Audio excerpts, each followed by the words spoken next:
I ran all the way here to give you the tech news. Now, last time we were here, we had a lot of news about NVIDIA's new graphics cards. Well, today we have some more, which I'll be getting to in a bit, but the first story we have is about the connector. Now, NVIDIA announced they'd be making their own proprietary 12-pin power connector for these new series of cards, and a lot of people were worried, will I have to upgrade my power supply? Do I need a new power supply for this special connector?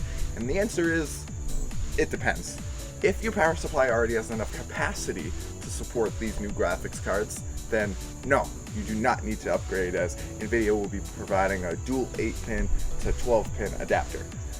If you, however, have obviously a lower capacity than what these cards can handle, I suggest making an upgrade. I'm making an upgrade because I have a 450 watt PSU and they recommend 650 for the RTX 3070, so I'm going to be upgrading to a Seasonic 750 80 plus gold unit. It's fully modular. That's another thing. Mine is just an 80 plus white, so it's not very efficient and it's not modular at all.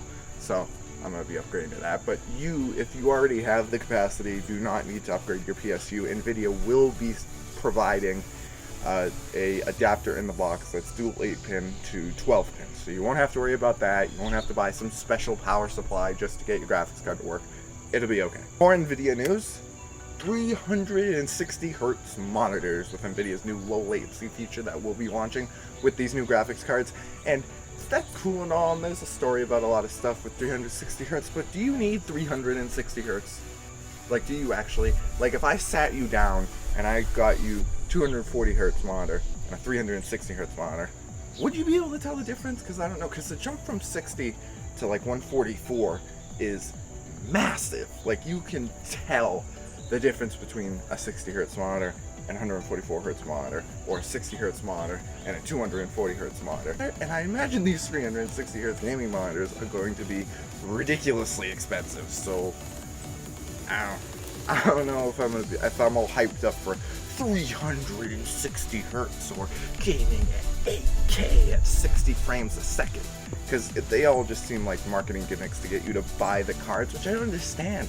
Like, all you had to say was 3070 equals better than 2080 Ti performance, and you could have just walked out, said that, and then left, and I would have been happy. Like, that's insane in and of itself. You don't need to do the 8K at 60 frames a second, because most people aren't even playing at 4K, let alone 8K and 360 Hz, when a lot of gamers are playing at 1080p 60 or 1080p high refresh rate, 240, 1440, things like that. Or sorry, 240, 144, things like that. So, I don't know. I'm not really hyped for 360 Hz monitors, because I won't be getting one anytime soon. My high refresh rate monitor is doing just fine. The Google Pixel 5 could be launching earlier than expected, as soon as this very month. Which, sidetracking, if that's true, we're getting NVIDIA graphics cards, Google Pixel, Intel just launched some new stuff that we're going to be talking about. I'm sure AMD will be, actually not, I'm sure AMD will be launching new stuff by the end of the year, graphics cards and CPUs. Like, the tail half of 2020 is going to be big for tech, which is good, because everything else in 2020 has been complete shit. But anyway, back to the Google Pixel 5. The Pixel 5 and the Pixel 5 XL have arrived at the US Federal Trade Commission, the FCC, and usually when that happens, it's usually when they get to that stage, a launch is imminent. And I'm, again, not really hyped for the Pixel 5. I'm going to be sticking with my OnePlus 7 Pro. It's been doing me good for over a year, and I don't really see a reason to upgrade. And this isn't even going to be an upgrade. It's going to be a worse processor. So, yeah, I don't know. Google hasn't reeled me in with their phones yet, and I don't think they're going to be starting now, to be completely honest with you. Intel maybe clawing its way back into the game. Not in the desktop space yet, but in the laptop space, announcing its 11th gen laptop CPUs on the Tiger Lake architecture, powered by its new Z graphics. They also updated their logo, so now it looks like someone did it in MS Paint, drawing it for toddlers. But you know, it's not like the one they had before was really good or anything. But that's just the logo. The logo can be ugly as hell. From Intel could outperform AMD's latest 4000 series desktop line of CPUs. We'll have to wait for benchmarks. I'm gonna say that 50,000 times, even for the Nvidia stuff. We have to wait for benchmarks, because Intel could be gaslighting you 100%, and this could all be bullshit. But if it is true, honestly, that's good. I'm an AMD fan, but I want Intel in the space. Competition is good for everybody, and at the end, consumers win. Is there anyone out there who still likes Madden? Looking at the reviews, you would think not. Madden got a 0.5 out of 10. 0.5 on Metacritic. 0.5! And I think it might even be lower now, like at a 0.3. 0.5. That's less than 1 from users. And honestly, I can see why. I tried out Madden 21. I feel like, tried out? What the hell do you mean by that? I have EA Play Pro, so I got to get the game for free, and I tried it, and it sucks.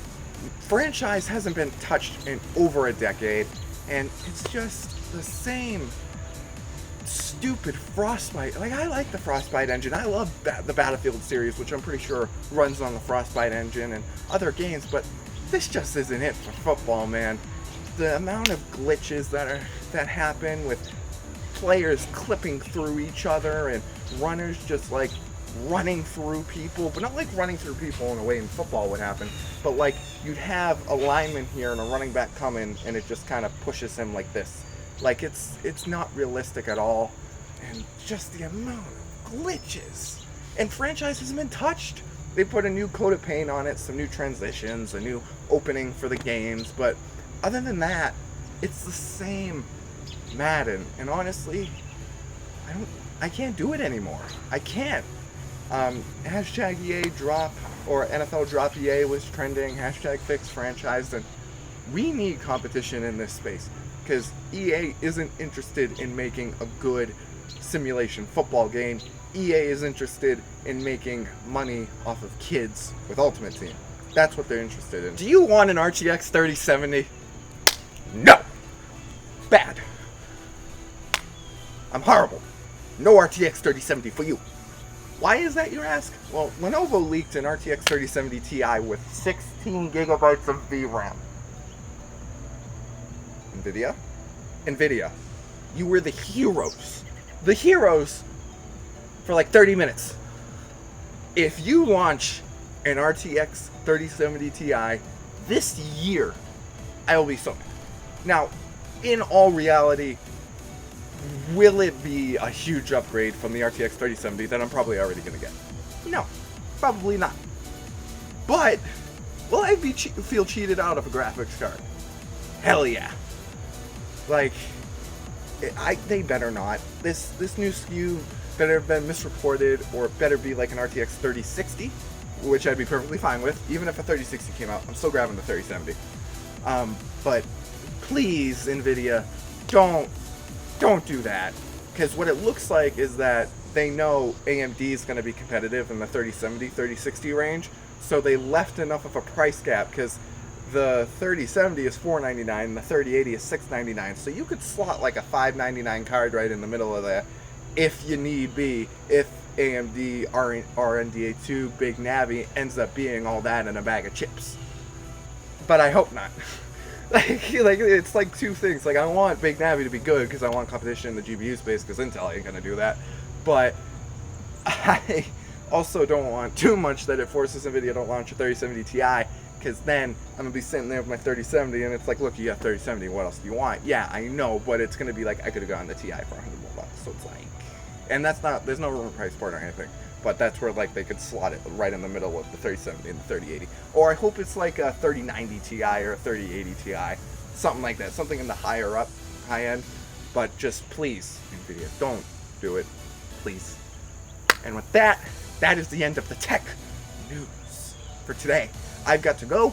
I'm late for a thing and a place, but before I go, make sure you like, comment, subscribe, all that good stuff, and you can check out all the bullshit I said in the description down below to verify if you think this guy didn't know what he was talking about. Well, I do. Check the links. And as always, I've been CTD Rom. This has been Today in Tech. See you in the next one.